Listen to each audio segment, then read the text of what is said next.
Ya, assalamualaikum warahmatullahi wabarakatuh. Jumpa lagi bersama saya Nanang MRK. Di video kali ini saya mau mereview OLT. Jadi ini sekaligus membayar hutang saya. Kemarin kita berjanji waktu live streaming kita menggalang donasi untuk membeli OLT Gpon. Jadi saya pengen memberikan tutorial Gpon gitu dan membuat server internet UMKM lah. Dan waktu itu diskusinya panjang, akhirnya ketemulah OLT Gpon ini. Waktu itu pertimbangannya ada banyak ya, ada HSGQ, Visol, Global, kemudian Yuso dan lain macam sebagainya. Tapi tenang saja Pak, ini bukan saya mengingkari janji, tapi ini adalah OLT yang akan membuat Anda tercengang Pak. Karena selain fiturnya melimpah, harganya murah, konfigurasinya juga mudah. Jadi sangat cocok untuk kita yang mau belajar atau mungkin baru pertama kali membuat jaringan FTTH gitu, atau mau bikin internet UMKM lah. Ini OLT sangat cocok. Dan ini tidak EPON, ini Gpon. Dan nanti supaya ketika kita membuat servernya nggak terlalu kemana-mana, karena konfigurasinya akan sangat kompleks, jadi saya akan review dulu OLT-nya, supaya teman-teman bisa melihat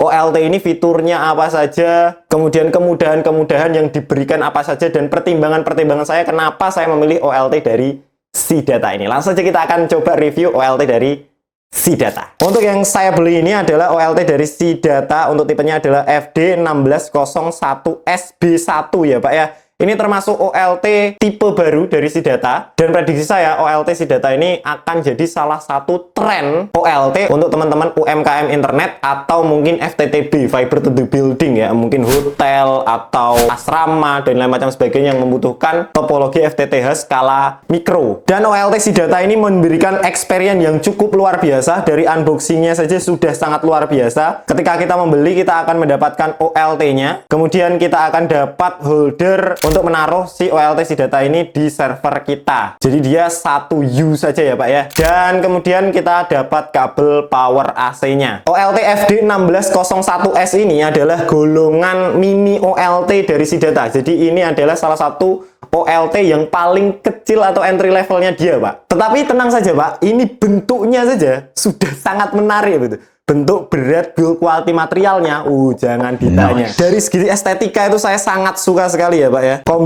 Kombinasi warnanya itu sangat menarik. Si OLT SeaData ini dia memiliki satu buah tombol reset, satu buah port konsol, satu buah port 10GE ini untuk SFP transceiver, dua buah gigabit Ethernet, dan ini ada satu buah port PON-nya. Jadi OLT SeaData FD1601S ini dia hanya satu PON saja, dan speknya 1:128. Jadi satu PON ini bisa melayani sampai dengan 128 klien. Sejujurnya saya tuh tidak pernah menggunakan OLT dengan PON banyak Pak. Mungkin 8 PON atau 4 PON itu saya hampir jarang atau tidak pernah menggunakan banyak PON seperti itu. Karena pertimbangan saya, kalau misalkan kita menggunakan banyak PON itu biasanya maintenance-nya akan sangat ribet. Jadi kita harus mematikan banyak jalur gitu. Banyak PON harus kita matikan. Jadi saya selalu menggunakan 1 PON atau 2 PON gitu. Dan saya itu terbiasa pasti punya cadangan. Jadi kalau misalkan saya punya Mikrotik 5009 di server, saya harus punya 2. Kalau misalkan mati tinggal saya tancap. Nah kalau saya punya OLT yang 1 port atau 2 port, saya bisa spend uangnya untuk membeli cadangannya itu nggak terlalu gede gitu, atau nggak terlalu mahal semahal ONT 8 PON kan. Jadi kalau misalkan OLT-nya rusak tinggal diganti saja, kalau misalkan butuh servis dan macam sebagainya lah. Jadi ini sangat cocok untuk teman-teman pemula atau teman-teman yang mencari OLT Gpon untuk keperluan FTTH. Ini saya beli OLT-nya dari Citra Web ya. Ini nggak di-endorse. Dan SeaData ini juga belum terlalu banyak distributornya. Mungkin yang baru berkeluar-keluar baru Citra Web. Nanti link pembelian saya kasih di link deskripsi di bawah.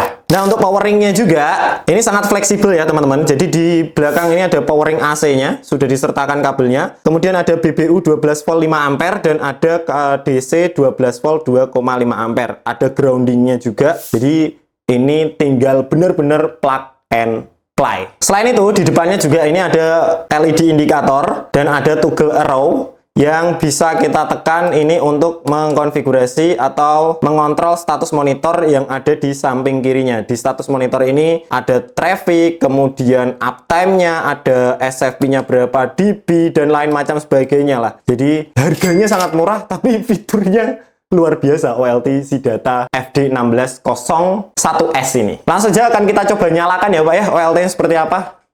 biar gak lama-lama dan tidak penasaran. Oke, ini OLT-nya sudah menyala ya Pak ya. Ini supaya teman-teman tahu look atau view-nya, point of view-nya. Jadi saya rekam pakai HP ya di sini. Ini seperti ini. Jadi LED indikatornya ini bisa menunjukkan uptime-nya, kemudian ono statusnya, kemudian pon infonya dan macam sebagainya di sini. Yang unik dari OLT si data ini, dari Gpon OLT si data ini, untuk mengkonfigurasinya kita nggak perlu manajemen, nggak perlu konsol, nggak perlu apa-apa. Si OLT ini sudah memiliki wireless yang bisa kita gunakan untuk melakukan konfigurasi. Jadi OLT ini nanti memancarkan WiFi Pak untuk kita bisa melakukan konfigurasi. Jadi unik sekali. Ini jarang sekali ada OLT yang memiliki fitur seperti ini. Jadi mirip perangkat-perangkat bridge dari Ruiji lah. Dia mengeluarkan WiFi, tapi WiFi-nya tidak mengeluarkan internet, hanya bisa digunakan untuk melakukan konfigurasi terhadap perangkat OLT-nya. Nah, ini kita coba dulu ya. Ini tak tancapin SFP dulu. Di sini saya pakai SFP dari Microbits. Ini dari Citra Web juga. Beli sendiri, pakai uang teman-teman. Ini by the way, maaf ya, ini hitam karena kecepit Pak, kecepit baterai Live PO. Nah ini SFP Gpon. Ini kita pakai SFP Microbits Gpon C++, dia 8 dB 20 km. Ini spek OLT ini 128 20 km juga. Jadi SFP-nya sangat cocok sekali dengan OLT-nya. Kita coba tancapkan aja. Kita copot. Cara menancapkannya seperti ini. Set. Jadi tinggal dimasukkan aja, tancap. Semudah itu, semudah meninggalkan sholat ya. Allah the Almighty, Allahu Allah. Oke, dan di sini di pon infonya langsung terbaca nih, tuh 8 dB karena kita pakai SFP 8 dB ya Pak ya. Dan ini teman-teman bisa lihat kalau kita mau menyeting konfigurasi OLT ini, WiFi-nya juga ada di sini, SSID-nya SIDATA 7B72F6. Kalau enggak di sini ada juga ya SSID-nya, kemudian password-nya ini. Langsung saja kita akan konfigurasi. Oke, di sini kita akan sambungkan dulu ya ke OLT-nya. Ini SSID dari OLT-nya SIDATA 7B72F6. Untuk password-nya ada di stikernya ya Pak ya. Kalau sudah tersambung, kita bisa buka web browser. Di sini saya pakai Google Chrome. Ketikkan saja IP address-nya 192.168.1.100 seperti ini. Kita enter. Nanti akan dibawa ke GUI-nya atau Graphical User Interface-nya. Nah, GUI dari si data ini, login page-nya saja sudah sangat bagus, Mbak. UI interface-nya bukan seperti UI interface perangkat-perangkat jaringan. Jadi sangat memanjakan mata ya, kayak web opo ngono ya. Nah, untuk login ke OLT-nya, teman-teman bisa menggunakan admin seperti ini. Passwordnya juga admin seperti ini. Atau kalau enggak root, Ctrl A, ROT seperti ini. Passwordnya admin, login. Nah, ini Anda akan dibawa ke halaman dashboard-nya, ke halaman overview dari OLT SIDATA FD1601SB1 ini. Untuk teman-teman kalau mau merubah password atau username loginnya bisa di bagian maintenance, terus kemudian user manager. Nah, ini ada root, admin, ini silakan diubah passwordnya atau mau ditambahkan juga bisa. Ini kita kembali ke overview ya. Nah, ini dia halaman overview-nya atau halaman dashboard Brandanya. Di sini teman-teman bisa melihat segala macam status yang sedang dilakukan oleh OLT si data ini. Halaman dashboard-nya Pak, wapi, ora koyo interface perangkat jaringan. Ini sudah seperti saya masuk ke web Steam atau web gaming gitu loh Pak, buat ngegame. Ini seperti itu Pak. Jadi agak dark gimana gitu, brown gimana gitu. Kombinasinya sangat bagus, UI interface-nya juga sangat ringan. Nah, ini teman-teman bisa lihat di sini ada status CPU, memori dan lain macam sebagainya lah. Di navbar ini Pak, ini ada beberapa menu yang sudah dikelompokkan oleh si data, ada deployment. Ini untuk mengatur authentication policy-nya, ada profile juga untuk membuat profile setiap ONT atau perangkat router yang terkoneksi ke OLT-nya. Nanti kita bisa membuat template di halaman ini. Jadi agak rumit ya. Nanti kita belajar pelan-pelan aja. Santai, nanti tak jelaskan. Soalnya Gpon itu agak sedikit berbeda dengan Epon ya Pak ya. Kalau Epon kan tinggal colok, nyala langsung tanpa konfigurasi apapun. Nah, kalau Gpon dia ada konfigurasi yang harus kita sesuaikan di jaringan kita sebenarnya untuk mengoptimasi supaya kinerja atau pentransmisian jaringan kita itu berjalan optimal. Tapi tenang saja, si data nanti akan mempermudah itu semua. Kemudian ada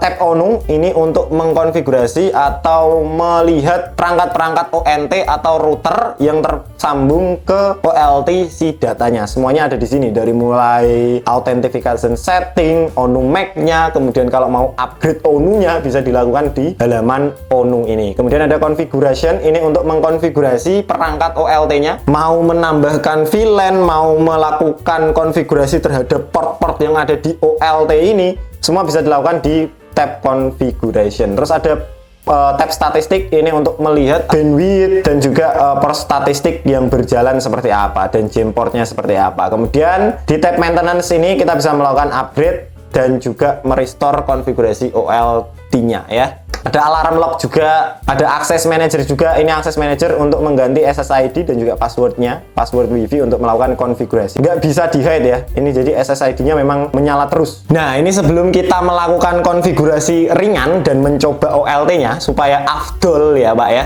Kemarin tuh saya sempat ngobrol-ngobrol sama teman-teman pegiat internet di Jepara. Kebanyakan teman-teman di Jepara itu pakai e-phone, bahkan tidak ada yang pakai G-phone sih, hanya segelintir orang saja.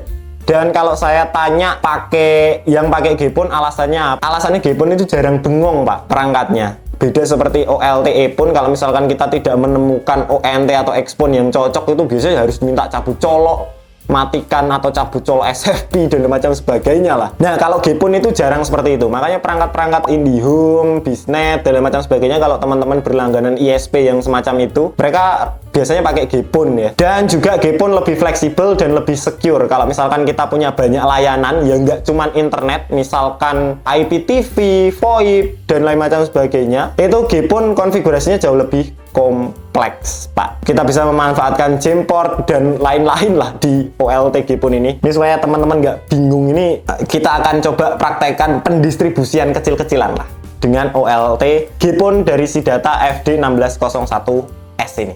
Oke teman-teman, di sini saya akan coba praktekkan. Saya punya sebuah mikrotik. Ini adalah mikrotik RB941. Ini hanya untuk contoh saja ya, Pak ya. Ini tidak untuk beneran. Kalau beneran jangan pernah pakai mikrotik ini, karena mikrotik ini cocoknya untuk berlatih saja. Lah, ini sudah saya berikan konfigurasi. Jadi Ether 1 ini kita akan fungsikan untuk masuknya internet. Jadi sumber internet ini ISP-nya masuk dari Ether 1. Dan Ether 4 ini sudah saya konfigurasi untuk distribusi ke klien. Nanti akan saya tunjukkan konfigurasinya. Nah, untuk distribusinya di sini ke kliennya kita pakai Ether 4. Kita tancapkan Ethernet ke port Ether 4 dan distribusinya lewat OLT si data ini. Di sini kita akan gunakan GE1 saja. Nah, ini GE1 kita tancapkan.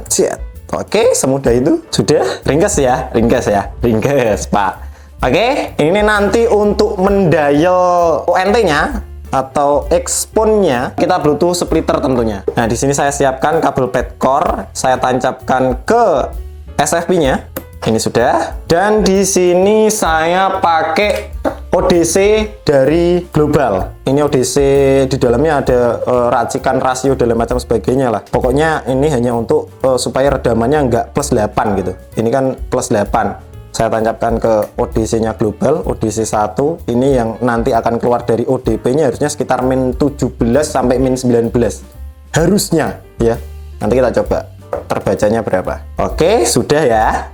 Sudah, kita coba lihat konfigurasi mikrotiknya dulu. Oke, kita coba ke konfigurasi mikrotiknya dulu. Jadi mikrotiknya sudah saya kasih konfigurasi dasar. Ini mikrotik RB941 ini. Dia mengeluarkan WiFi ya. Walaupun pada kenyataannya saya tidak pernah menggunakan WiFi langsung dari mikrotik router board seperti ini, Pak. Karena nanti akan mempengaruhi kinerjanya. Apalagi ini spek low ya. Tapi di sini untuk memudahkan nanti pindah-pindah antara OLT dan mikrotik. Jadi saya nyalakan WiFi-nya. Oke, sudah tersambung ke WiFi dari mikrotiknya. Dan kita buka Winbox. Ini aku pakai Winbox terbaru ya, versi 4 beta. Tak konekkan dulu. Nah, ini seperti yang sudah saya tunjukkan. Jadi topologinya di Ether 4 ini saya sudah setting konfigurasi sebagai distribusi, teman-teman. Kalau teman-teman bingung ini konfigurasinya gimana, tenang aja. Nanti di video yang berikutnya pasti akan saya buatkan detail sedetail-detailnya. Ini untuk mereview OLT-nya saja.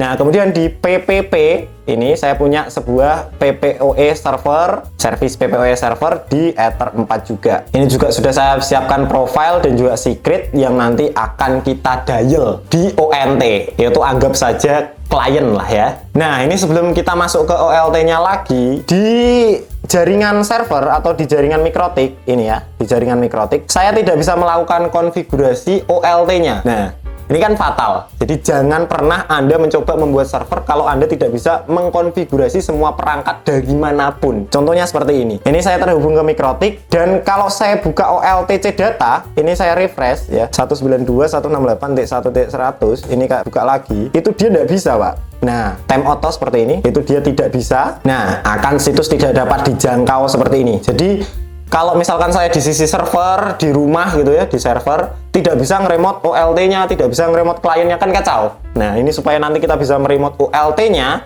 saya akan tambahkan IP address untuk remote, ya. Ini cara sederhananya, saya akan tambahkan IP address di port nomor 4. Port yang terhubung ke OLT-nya. Jadi saya akan tambahkan IP address misalkan contohnya 192.168.50.1/24 ya. Nanti kita akan buat untuk meremote OLT-nya adalah 192.168.50.50. Ya, angka yang mudah diingat kan, 50.50. Jadi itu adalah segmen 50.1. Kalau misalkan teman-teman nggak paham IP address, silahkan tonton video yang ini. Ya, silakan ditonton. Semuanya sudah ada seterang cahaya itu, Pak. Kemudian kita tinggal apply.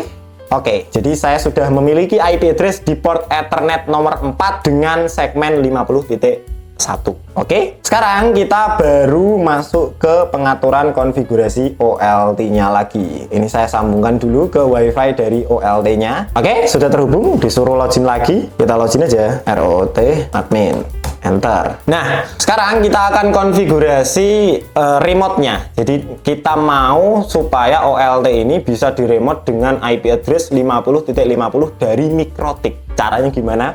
Caranya ada di tab configuration, Pak. Nah, di tab configuration ini ada konfigurasi yang namanya VLAN if. Di VLAN if ini sebenarnya si data sudah memberikan konfigurasi default. Jadi banyak sekali konfigurasi default yang sudah disertakan si data di OLT ini. Jadi aslinya tanpa kita config apapun, OLT ini langsung bisa kita pakai seperti iPhone, Pak. Karena sudah ada konfigurasi defaultnya dari si data. Ini berbeda dengan Visual, berbeda dengan OLT yang merek lain yang harus kita setting jamportnya, terus kemudian kita buat profile dan lain sebagainya. Si data nggak usah, sudah ada konfigurasi defaultnya. Nah, ini sudah ada konfigurasi default dengan IP 2.100, tapi ini bukan IP yang saya mau. Saya mau meremote OLT ini dengan IP 50.50. Caranya gimana? Caranya kita tinggal delete saja, confirm. Kita tinggal add di sini, teman-teman. VLAN-nya pilih 1, karena tidak ada VLAN lain. Ini nggak pakai VLAN-VLAN-an ya, by the way. Gampang aja ini. Kemudian di sini karena tadi kita tidak memberikan perintah di Mikrotik untuk memberikan IP address secara otomatis, jadi saya pilih IP static. Kita tulis 192.168.50.50. Saya mau OLT ini bisa diremote dengan IP 50.50. Untuk subnet masknya 255.255.255.0. Kalau misalkan teman-teman nggak paham subnetting, silahkan tonton video yang ini. Sudah ada semua, Pak. Nah, description-nya teman-teman bisa kasih misalkan remote OLT. Confirm. Iya, sudah. Ini supaya bisa di remote, kita harus tambahkan gateway dulu, Pak. Gateway, network interface-nya, pilih VLAN 1. Karena ini OLT-nya nggak ada MGM di port ya. Jadi kita pilih VLAN if 1, nanti dia akan otomatis interface address-nya terisi, subnet-nya juga terinfi, default gateway-nya, nah sesuai gateway-nya itu 192.168.50.1. Kita confirm, beres. Ini harusnya OLT-nya bisa di-remote dari jaringan Mikrotik. Nggak percaya? Mari kita buktikan. Ini saya terhubung ke si data OLT ya. Saya terhubung kembali ke Mikrotik. Ini sudah terhubung kembali ke Mikrotik. Harusnya kalau terhubung saya bisa membuka Winbox. Nah, Winbox bisa terbuka toh? Sekarang saya akan coba remote OLT-nya. Ini kalau 1.1 tetap tidak bisa karena IP address-nya yang kita konfigurasi di port Ethernet 4 itu bukan 1.1 ini, Pak, tapi 192.168.50.50. Enter. Dia harusnya akan terbuka. Nah, sudah terbuka. Ya, ini teman-teman bisa lihat ini 50.0. distribusinya ke Ether 4 interface-nya, dan ini dari jaringan Mikrotik saya bisa meremote OLT si datanya. Sesederhana itu. Menyeting OLTG pun itu mudah dan menyenangkan, bukan? Bukan.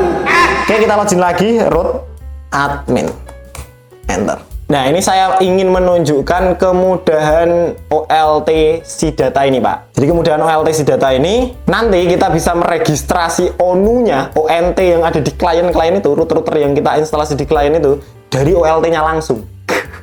Jadi teknisi cuman masang tok, nanti config-nya bisa di rumah atau di sisi servernya. Tapi sebelum itu saya akan tunjukkan beberapa konfigurasi seperti yang ada di deployment ini. Teman-teman mungkin bisa klik di bagian profile, ada DBA profile. DBA profile itu apa sih? DBA profile pada intinya fitur itu digunakan untuk mengoptimasi bandwidth yang ditransmisikan sesuai kebutuhan pelanggan lah. Kalau misalkan teman-teman nggak paham, ini sudah ada konfigurasi default yang disertakan oleh si data. Biasanya saya pakai ini langsung aja sih, daripada bingung-bingung musing. Terus ada traffic profile. Traffic profile ini apa? Ini untuk melakukan limitasi. Jadi kita bisa melakukan cheer, mir, limit add, max limit, ya, semacam itu di OLT ini. Kalau kita mau memfungsikan OLT ini sebagai pengontrol bandwidth, itu juga bisa. Terus di tab line profile. Nah, line profile ini apa? Ini kalau misalkan kita punya service-service yang lain, kita bisa menggunakan konfigurasi line profile. Jadi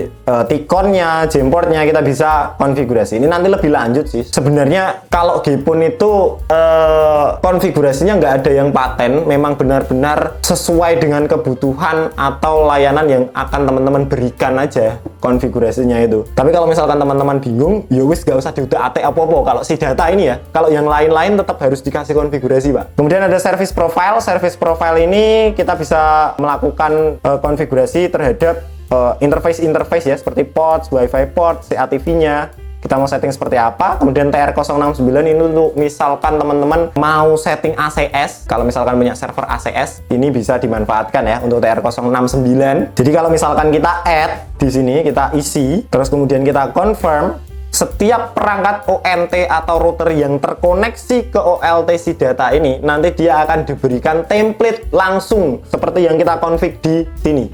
Jadi kita nggak usah setting satu-satu ONT-nya, dia langsung template dari OLT-nya. Itulah kemudahan OLT si data, Pak.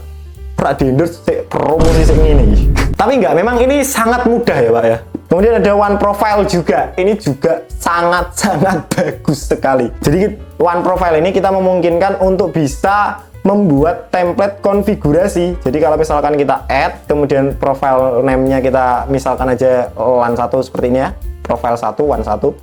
Kalau kita tambah add seperti ini, kita bisa melakukan konfigurasi di sini, mau konfigurasi bridge, PPOE dan lain macam sebagainya. Ini nanti adalah konfigurasi template yang akan diberikan ketika kita punya router, tancapkan terkoneksi ke OLT-nya, dia akan langsung dikasih konfigurasi ini. Ya. Nanti kita coba praktekkan. Tapi aku juga jarang menggunakan template-template seperti ini. Biasanya akan saya konfigurasi satu-satu. Ada konfigurasi penting lagi yang harus teman-teman perhatikan. Itu ada di bagian tab ONU, kemudian di tab Authentication Setting-nya. Nah, di sini si data punya dua autentifikasi. Yang pertama ada ONU Auto Find. ONU Auto Find ini adalah setiap segala macam router atau ONT yang terkoneksi ke OLT si data, maka akan dibaca secara otomatis oleh sistem. Ini biasanya pasti saya nyalakan, biasanya ya, biar supaya nggak sulit itu pasti saya nyalakan. Dan kedua ada ONU Automatic Authentication. Ini adalah supaya setiap perangkat ONT yang terkoneksi ke OLT-nya nanti akan otomatis diautentifikasi. Jadi didaftarkan secara otomatis, Pak. Nah, biasanya ini adalah konfigurasi yang kompleks. Mau dinyalakan boleh, tidak juga boleh. Bawaan defaultnya dari si data ini dinyalakan. Biasanya untuk supaya agak lebih secure, nggak sembarang ONT atau router bisa masuk, biasanya akan dimatikan. Kalau untuk mematikannya tinggal klik aja. Jadi memang benar-benar kompleks. Ini seperti JavaScript yang kita tinggal klik, nanti dia akan nggak keluar checklistnya, unchecklist seperti ini, tinggal confirm. Nah, ini nanti dia harus atau butuh diautentikasi. Oke, setelah sudah, nah ini saya matikan saja, kita confirm. Kalau sudah melakukan konfigurasi ya, jangan lupa untuk menekan save yang ada di sini. tekan save, confirm. Jadi dia akan menyimpan semua konfigurasi yang sudah kita lakukan supaya nanti OLT-nya mati, nyala lagi, konfigurasinya masih tersimpan di RAM-nya. Oke, sekarang saya akan coba menyalakan ONT supaya kita bisa lihat seperti apa konfigurasinya. Oke, sekarang kita akan konfigurasi ONT atau ONU-nya. Di sini saya pakai ONU dari SIDATA juga. Untuk tipenya adalah FD512XW. Ini saya beli Citraweb juga, jadi borong. Karena memang distributornya baru Citraweb kayaknya. Tapi setelah ini kayaknya banyak sih. Nah, ini dia ONT-nya. Jadi dia Xpon ya, Pak ya. Xpon bisa Epon, bisa Gpon. Untuk harganya lumayan sih, ini sekitar 300 ribuan ONT atau Xpon dari SIDATA ini. Ini tipe paling rendahnya, tidak bisa dual SSID dan WiFi-nya cuman WiFi 2,4 GHz. Harganya lumayan juga. Ini termasuk mahal sih ONT-nya atau Xpon-nya dari SIDATA. Ini coba kita nyalakan dulu ONT-nya. Sudah menyala ONT-nya. Nah, kalau dia menyala seperti ini LED indikatornya lost ya, karena ini memang belum kita tancapkan port fiber optiknya ke ODP kita. Ini kita berarti butuh petcore lagi. Oke, ini ada petcore, kita tancapkan dulu ke sini, ke ODP-nya. Nggak tahu redamannya berapa, biasanya minus 18, minus 19 lah. Kemudian di sini saya akan tancapkan ke ONT-nya. Jadi kita tancapkan ke sini. Set. Oke. Kita tata. Nah, ini dia responsif sekali ya ONT ini. Jadi dia langsung membaca ponnya, langsung LED-nya menyala hijau. Nah, kalau hijau kedip-kedip ini artinya dia sudah menerima sinyal dari OLT namun belum terkonfigurasi. Kalau sudah terkonfigurasi, terkonek ke servernya dan mendapatkan internet, dia akan stay. Jadi seperti ini. Stay seperti ini ya, Pak ya. Oke, langsung saja kita akan coba konfigurasinya. Ini masih bawaan pabrik ya, Pak. Ini masih bawaan pabrik defaultnya. Saya akan tunjukkan betapa mudahnya OLT SIDATA ini bekerja. Untuk melakukan konfigurasi ONT-nya atau routernya, kita tidak usah masuk ke routernya. Jadi misalkan ini di rumah klien ya. Ini misalkan di rumah klien, masuk ke ODP, kita nggak perlu jauh-jauh ke rumah klien untuk nyetingnya. Nggak perlu. Itu kuno. SIDATA seperti ini nyetingnya. Jadi ini saya terhubung ke Mikrotik tentunya. Dan teman-teman bisa lihat tidak ada WiFi apa-apa lagi ya. Ini ada HGW ini. HGW ini adalah SSID dari ONT-nya. HGW 902. Ini SSID ONT-nya. Kita nggak usah tersambung ke situ. Kita mainnya di OLT-nya saja. Sekarang untuk mengkonfigurasinya cara gimana? Kita tinggal klik di bagian ONU Auto Find. Set. Oh, sorry, kita harus login dulu. ROOT admin. Klik. Nah, sekarang kita pergi ke ONU Auto Find. Nah, di sini akan otomatis terbaca sebuah perangkat ya. PON SN-nya ini, LOID-nya ini, LOID password-nya ini, equipment-nya ini, version name-nya ini, dan berbagai macam sebagainya. Ini terbaca secara otomatis kalau misalkan kita menghidupkan fitur Auto Find tadi. Kalau misalkan kita tidak menghidupkan fitur Auto Find, kita harus mengisinya secara manual di sini. Nah, kalau Gpon itu biasanya teman-teman kalau nyeting itu kita melakukan authentication seperti ini. Ketika sudah terbaca seperti ini, kita bisa mengautentikasinya. Jadi kalau misalkan dia tidak terautentikasi di OLT-nya, mau teman-teman dial PPOE-nya, mau ngapa-ngapain juga tidak akan bisa, ya Pak ya.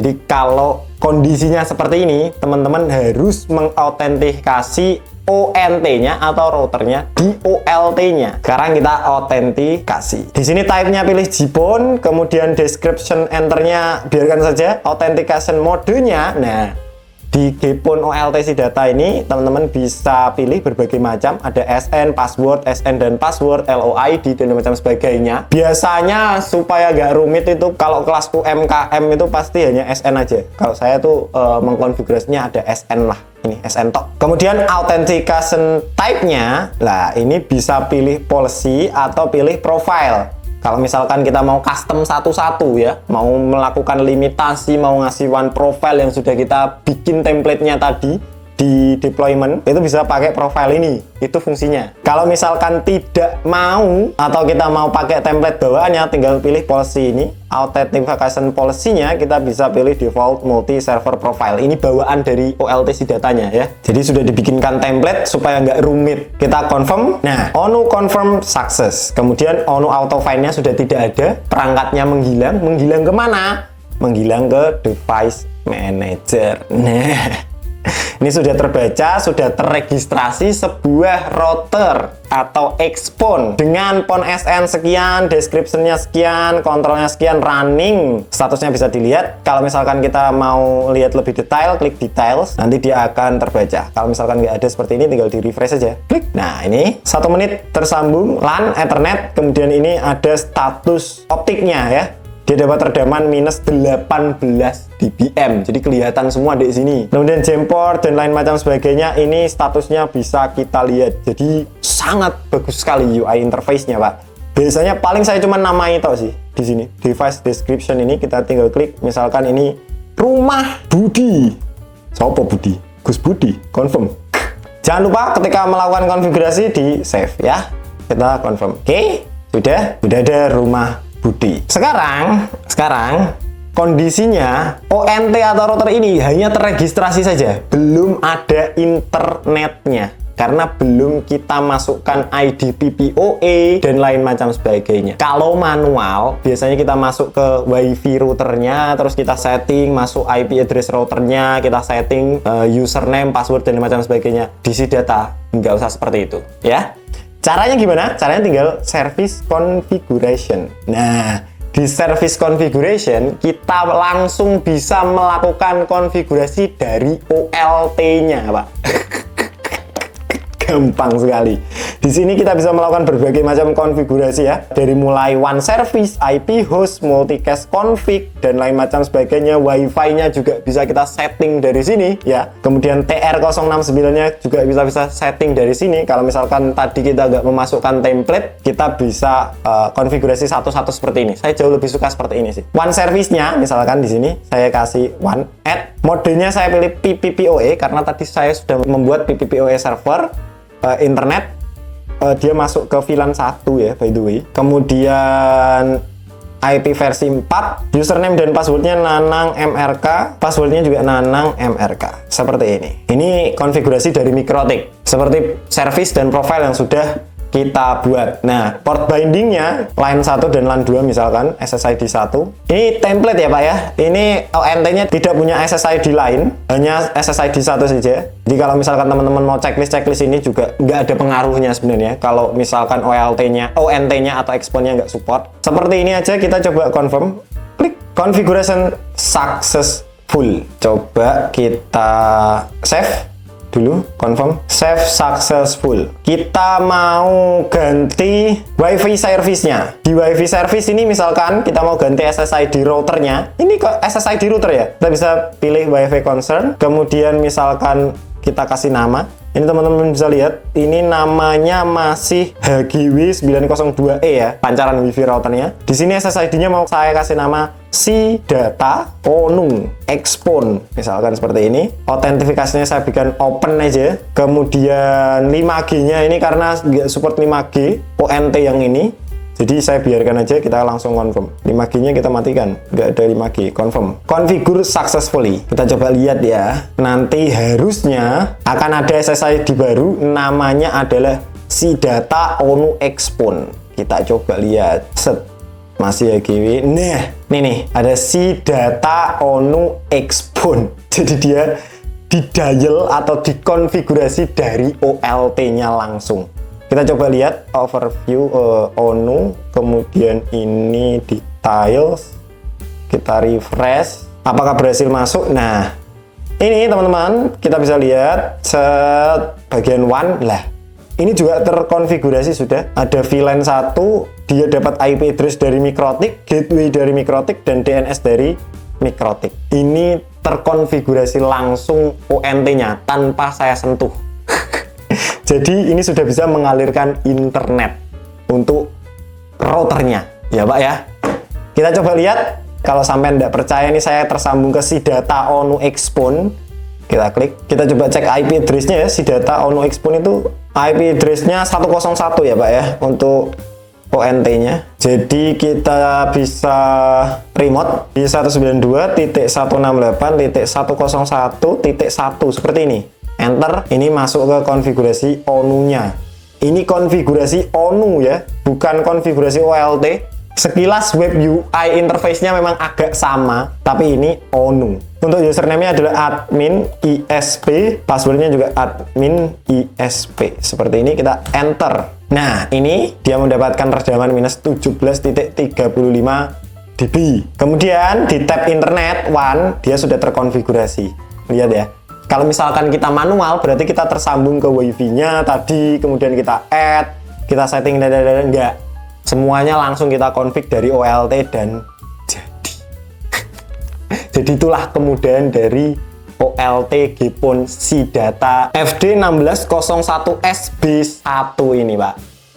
Konfigurasi semacam tadi itu hanya bisa kita lakukan jika kita menggunakan ekosistem dari SIDATA. Jadi OLT-nya SIDATA, ONT-nya juga SIDATA. Kalau misalkan OLT-nya SIDATA tapi ONT atau Expon-nya merek lain, itu saya sudah coba tidak bisa. Kecuali ada beberapa merek yang kita bisa dial TR069-nya langsung dari OLT-nya. Cuman kalau One, SSID itu dia tidak bisa. Hanya perangkat SIDATA saja. Itu bisa dimaklumi karena memang dia pengen membuat ekosistem Anda itu SIDATA semua. Namanya brand ya, ngono kuwi lah ya. Bukan pelit atau apa, tapi memang seperti itu. Ya, dia hanya bisa mengenal SIDATA aja Exponnya. Jadi saya sudah coba Expon lain, dia tidak bisa melakukan konfigurasi seperti itu. Kalau misalkan kita pakai Expon lain, gimana Mas Nanang cara konfigurasinya? Nanti kita akan bahas di video yang berikutnya. Baik di perangkat SIDATA atau tidak di perangkat SIDATA ya, yang lengkap sekali dari mulai konfigurasi servernya sampai nanti distribusi dan pemasangan di klien. Pokoknya saya janji. Tapi support dulu, jangan lupa berikan super thanks, likes dan subscribe video ini. Soalnya butuh modal lagi, Pak. Itu saja ya teman-teman, saya Nanang MRK. Kalau misalkan ada tutur kata yang salah, saya mohon maaf. Wassalamualaikum warahmatullahi wabarakatuh.